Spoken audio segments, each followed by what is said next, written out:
Республика получит финансирование на открытие еще 3 модельных библиотек. Всего в Коми их уже 39.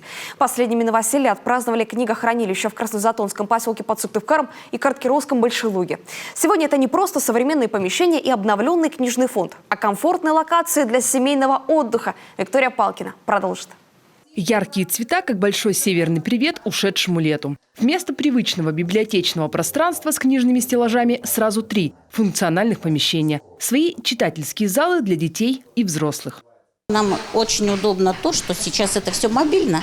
Можно стеллажи, вот у нас, допустим, пришло много народу, стеллажики растащили на колесиках и очень хорошо устроились. Раньше, естественно, было сложнее. Потом у нас сейчас есть такие небольшие, кто-то читает, допустим, здесь, там им тихо, где-то в другом месте уже играют, им тоже там хорошо и удобно. Ремонт библиотеки поселка Краснозатонский шел 5 месяцев. Сегодня здесь можно не только найти последние литературные новинки, но и провести время всей семьей. Настольные игры, кинетическая песочница, путешествия в виртуальных очках. Когда мы изменяем пространство, и мы меняем библиотеку, мы меняем и мышление людей, которые работают в этой библиотеке. Потому что, как я уже сказал, профессия библиотекаря – это сегодня не человек, который выдает книжки, правильно их расставляет. Это в первую очередь человек, который организует культурный досуг населения.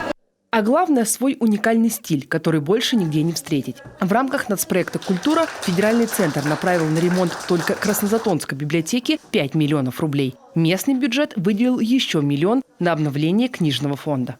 Все библиотеки, во-первых, у нас не похожи друг на друга. Вот. И каждый имеет какую-то свою изюминку. Вот, допустим, в Большой Луге они сделали, вы же знаете, да, что Большой Луг – это у нас история, праздник лыж. Олимпиада проходит у нас там. Родина лыж, наверное, правильно сказать. Вот. И у них даже сегодня вешалка в виде лямпов. Вот. Сегодня Краснозатонский у нас в таком морском стиле. Вот. Я думаю, что каждый подходит с чем-то индивидуальным. Только в столице Коми масштабные обновления прошли в 5 библиотеках. И самый главный результат – это, конечно, пополнение рядов читателей. Только в Краснозатонском филиале зарегистрировано больше 3000 жителей. Самыми читающими здесь называют, конечно, детей. Виктория Палкина, Олег Костромин, телеканал Юрган.